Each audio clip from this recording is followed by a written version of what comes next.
Since everyone's talking about governments and their departments full of bureaucrats who seem to operate with complete impunity regardless of what the government wants, I thought we'd take a look at the biggest bureaucratic department of them all, the UN. Stuffed with unelected, overpaid, non-contributors, the UN makes nothing, it solves very little, and is accountable to absolutely no one. All funded by us, and all slowly becoming an unelected world government.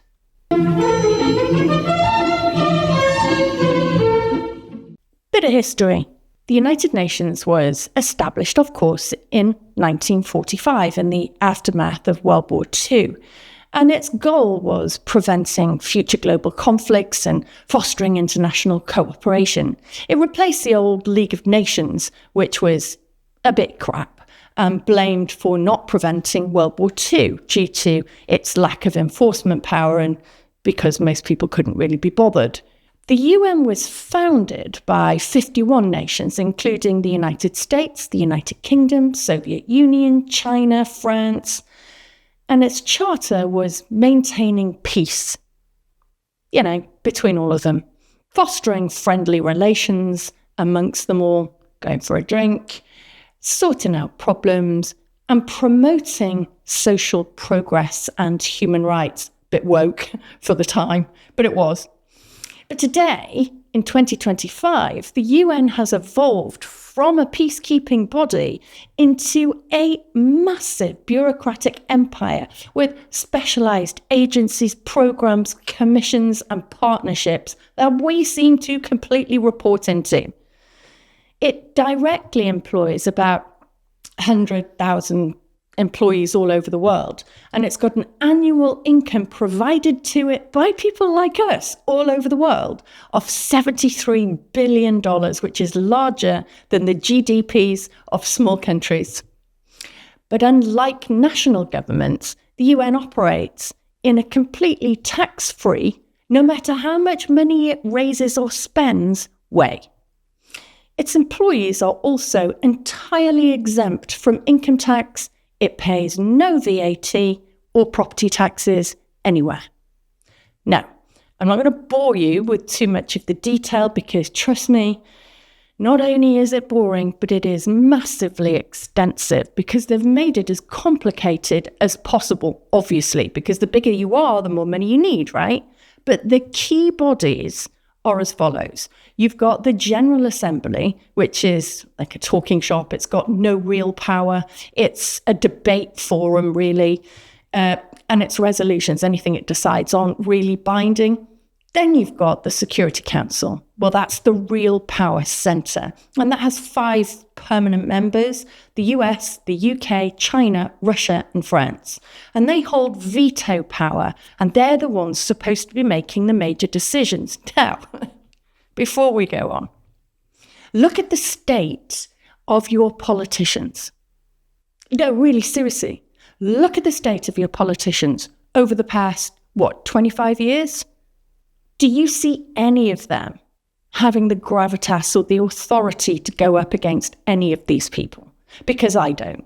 They mostly just do as they're told because they're given ideas from the other departments. The other departments sign them off and the permanent members think, yeah, it's probably a good idea. Then you've got the Secretariat. That's the administrative arm, which is enormous, obviously.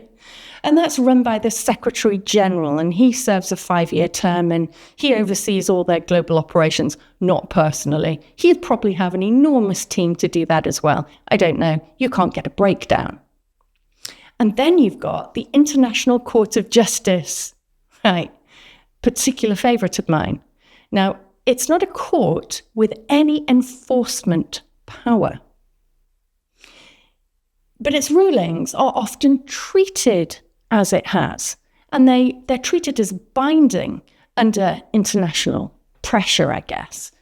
And if you look at what's happening with the Chagos Islands as a perfect example of how governments selectively obey the International Court of Justice, then you've got the Economic and Social Council. These are the people behind the global economic policies. And this department connects the UN to the IMF, the World Bank, and, wait for it, the World Economic Forum.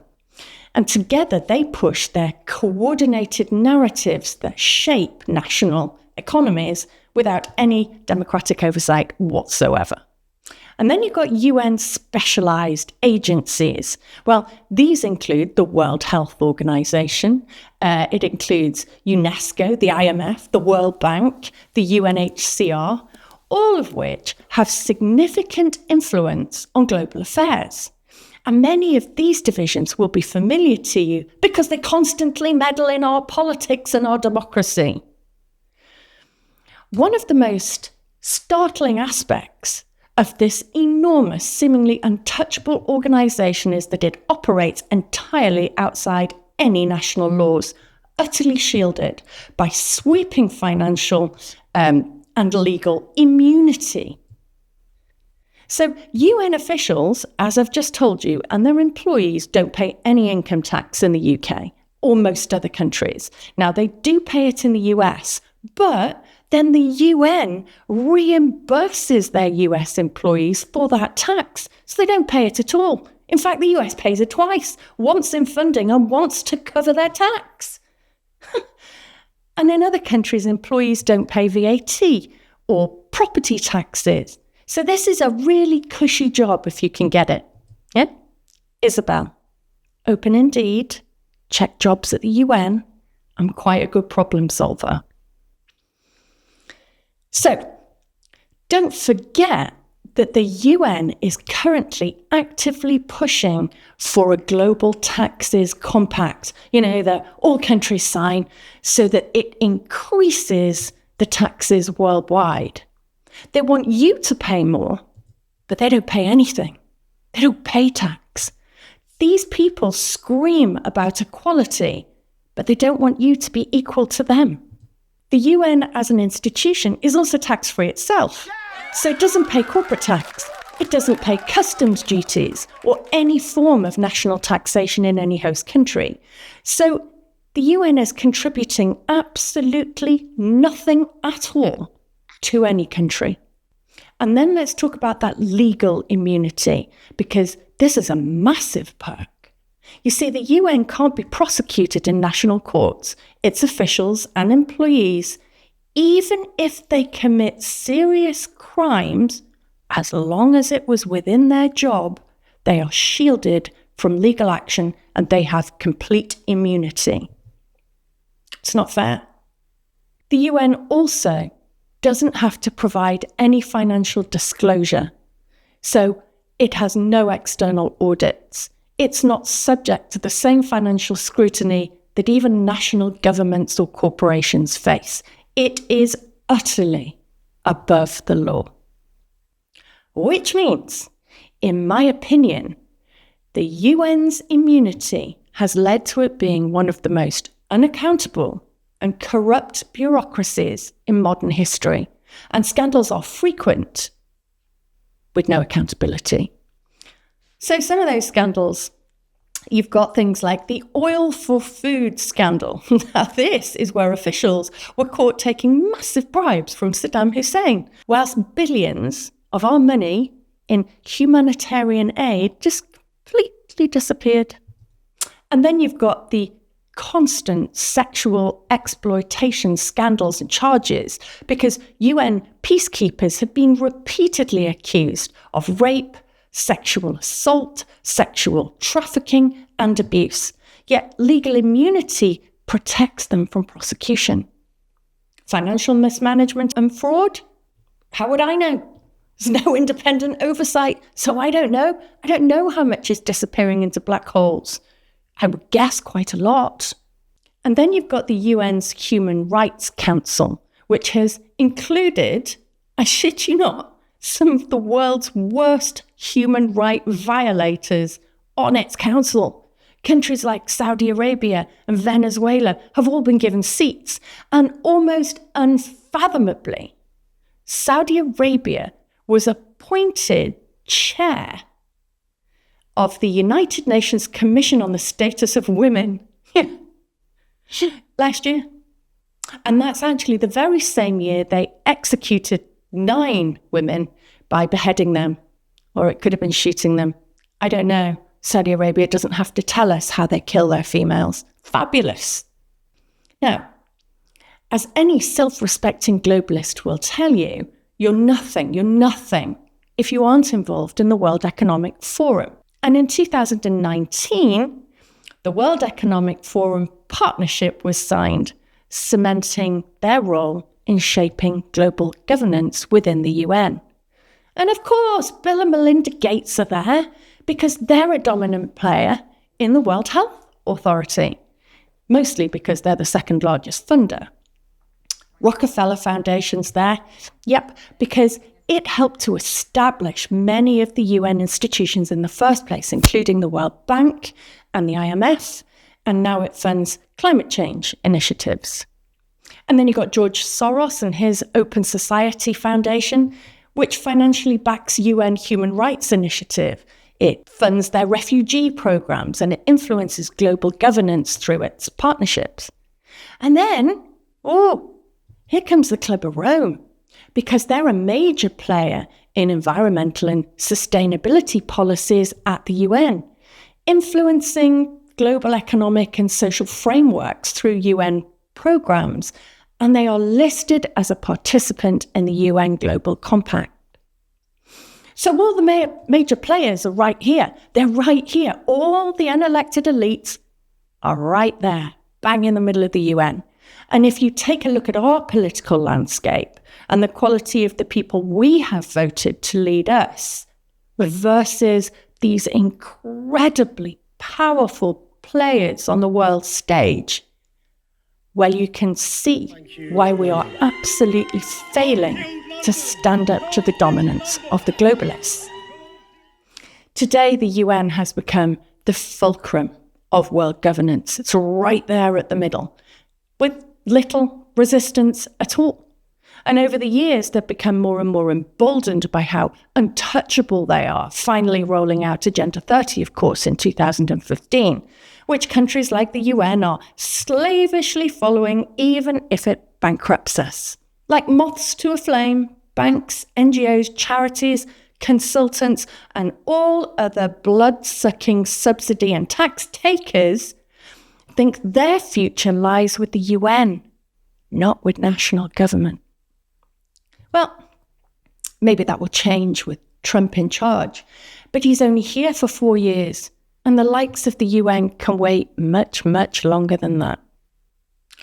The current UN policies that are actively reshaping society without citizen consent are familiar to you, and they don't come from London. They don't come from Labour. They don't come from the Tories. They don't even come from the EU, although they are, of course, hard supporters of the centralised, unaccountable government system. It comes from the UN. Things like the Migrant Compact, which forces mass migration policies on signatory countries without public approval. We're in that one. The net zero and carbon taxation rules, pushing crippling energy policies whilst demanding more taxpayer funding. Yeah, we're in that one too. Then you've got the digital ID and cashless economy, which is backing digital ID systems that will tie to banking access and biometric verification. Yep, tick, we're in on that. Then you've got censorship and disinformation regulation, which is controlling global narratives through speech laws and big tech partnerships. Yep, UK is all in on that one. So the UN is no longer really a peacekeeper. It's a suppressor. And I don't think it was ever particularly good at keeping the peace anyway. You see, it sees itself as a godlike organization, untouchable. Above the laws they demand binds the people who fund them. They don't serve the people of Earth. They rule us. And with financial and legal immunity, control over economic policy, migration, speech laws, identity systems, they position themselves as the global ruling class with no accountability, and make no mistake, They see themselves as masters of humanity, shaping the future as they see fit. And when the aliens arrive, it will be the UN that negotiates for Earth. And yeah, they'll demand their own immunity first. Unless Elon gets to them first. Anyway, that's the UN. That's why I rage so much about them on X. It's why I'm almost astounded that we just don't seem to be able to have enough power within our own governments to do something about this. It makes me rage. Anyway, like if you liked it. Subscribe, please leave a comment. Tell me what you think. I'm off now to fill out an application form for a job at the UN. I'd be excellent. Love the perks. I wonder if you get immunity from parking tickets. See you next time on If This Is True.